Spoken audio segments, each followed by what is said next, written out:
Hello, my name is Ma Xinyan. Today I'm going to deliver a speech on environmental support for entrepreneurship in China, UK, and US. Those three countries are from quite different regions.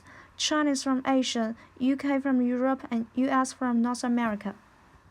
Actually, environmental support involves many factors, and I'm going to research from the following 6 perspectives: financial support, training support, incubator and accelerate support, family support, private foundation support, and government support. In the end of the speech, a brief inclusion for those 6 perspectives will be given. Broadly speaking, environmental support is conducted to business operation in all 3 countries. According to data from World Bank, China ranks high in ease of doing business. However, this may be influenced by Hong Kong district, since commercial environment is quite different between Hong Kong and mainland China. Just recently, Spark Labs Group announced the top 10 rank of most super venture environment places by cities. We can see that 4 cities from US, 2 from China, and 1 from UK, which means China really make a huge improvement. Today, let's have a deep research in environmental support in mainland China, UK, and US. We will first talk about financial support. Look at 3 pie charts. The main financial sources in China are government and state-owned companies. However, in UK are foreign capital bank. In US are pension scheme and donation. Since young adults are a powerful force in entrepreneurship, we also look at financial support in university students.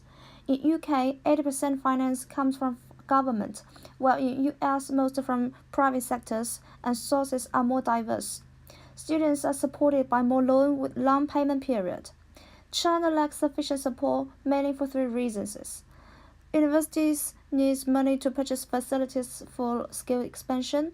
No relevant credit rating leads to students cannot gain loan from the bank. Venture capital also do not waste their money on greener. Apart from financial source, there are other differences. US has the most venture capital in the world and China has second largest. However, due to lack of investment knowledge, those capital holders do not have to support entrepreneur activities. In UK, although with certain amount of capital, most were spent on innovative activities rather than commercialized activities. In US, there are professional and experienced venture institutions that have used the capital effectively. Because of forbidden on the capital from pension fund, capital resources are restricted to a certain level in China. UK government devoted to attracting foreign investment. For one thing, there will be plenty capital to support. For another, foreign investment will bring potential risk of less sustainable and lose a future profit share. Next, let's talk about training support. In China, each year there will be many entrepreneur competitions. Some are general, others are for specific industries, such as for artificial intelligence, aerospace, and pharmacy. Second, training support is from social education organizations, which are usually less professional. Lastly, is from entrepreneur bodies.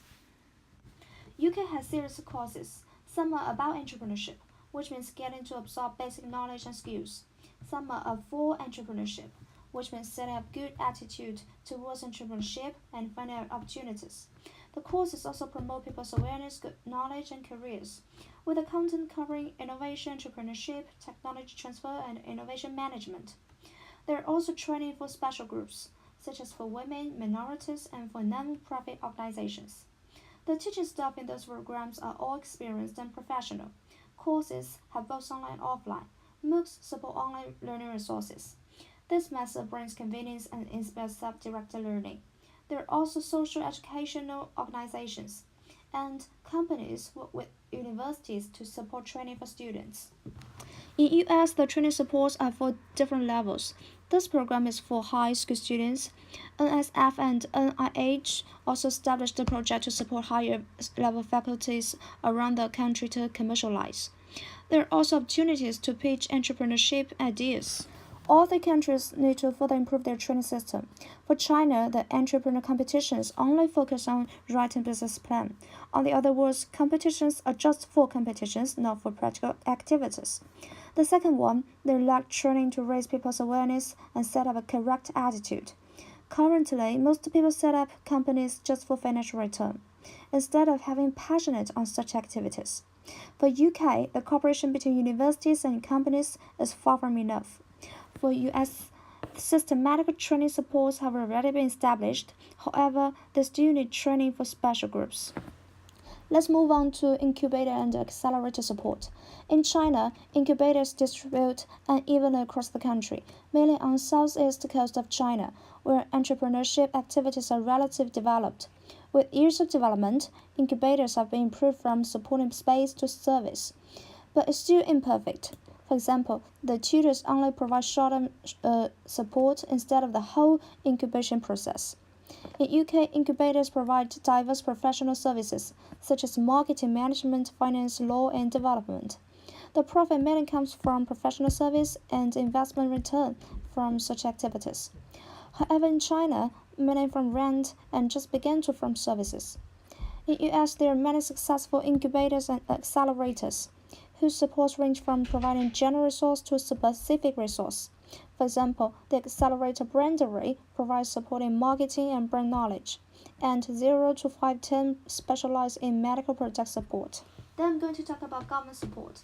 Under the high pressure of unemployment, China's government launched a project called Public Entrepreneurship and Innovation to encourage public entrepreneurship. Also, build green channels to support students, such as increase maximum loan from 20,000 RMB to 50,000 RMB, provide free services for space and guidance from tutors. Government also issued a series of legal policy to promote entrepreneurship, such as reduce the entry barriers, subsidize innovative entrepreneurial activities. In UK, there are many government-supported projects to young adults and small medium-sized companies, such as stop monopoly and over-acquisition from big firms. US government support consists of four perspectives. Legislation support protects innovation and commercial activities, and also brings tax incentives, such as reduce the tax gain from R&D activities. In the year 2013, government devoted $144 billion to the project, of which the most influential one is SBIR. It gained $25 million to support high-risk projects, and 25% succeeded. Another example is SBTT, gained government support for the technology transfer in small and non-profit organizations. The government procurement also provides support and purchase from small companies, no less than 23%. Lastly, SBDC provides business consulting services and guidance for a business plan. In comparison, government support from China are mainly from university students. In UK, the supports focus on young adults and small companies. In US, supports are more comprehensive and general, although there are also specific supports for small companies. Let's move on to family business. From previous research, we can see clearly that family business will bring much beneficial, especially in difficult times, and tend to last longer. We can also see that family business are a critical part of entrepreneurship landscape in all three countries. They bring faster growth and more revenue compared with non-family business. They also contribute to large sales and tax in UK and US. However, family business support in mainland China do not provide strong and effective support as they do in UK and US. For one thing, the proportion of family business is less than one-third, smaller than UK and US. For another, most family business in China can last long and have little influence. There are many reasons leading to such results. The most important is that intergeneration succession problems.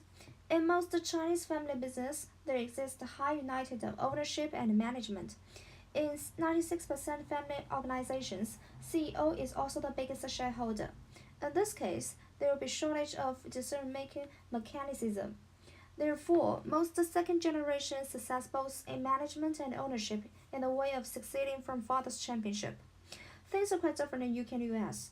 Family business bring professional managers to promote internationalization and diversification, and most young generation just successed ownership and not necessarily management. Definitely, there are other cultural reasons for the failure in China. People do not speak highly of family business since they wrongly perceive as small and going to bankrupt. Their lack of incentive or subsidies. Younger generation pressures professional job and working in government organization. Let's move on. In terms of foundation support, America has the most number of foundations. Kaufman Foundation provides help for both entrepreneur practice and entrepreneur research. Manta Foundation and Chanzak Foundation support individual innovative ideas. Skoll Foundation focus on entrepreneurial ideas. In China, most foundations are established by big organizations and by government. EFG Foundation is launched by Shanghai city officials in order to promote high-tech activities.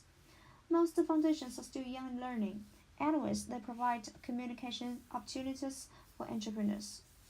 In UK, foundations receive diverse financial support and work effectively, such as Center for Entrepreneurs, win finance from Cornerstone Donor, Prime Donor, and Corporation Donor, and a large number of firms successfully set up the help from CFE.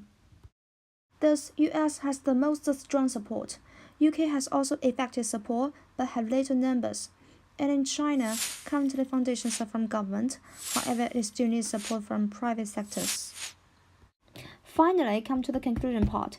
Generally speaking, American provide almost perfect support for entrepreneur activities. UK needs much to be improved, while China provide relatively weak support. In the future, China should provide more professional and long-lasting support by high-qualified expertise, or else the venture capital will become wasted for its low efficiency. And also improve regulations for IP protection. China is now leading the world in artificial intelligence, aerospace, and military. They only with strong protection for intellectual perspective, such advanced technologies, which are the core competence of the entrepreneurial activities, will become sustainable development. For UK, first investment more on commercialized since already enough capital for innovation. Second, provides more support for restarters. Entrepreneurship activities need more try to become successful.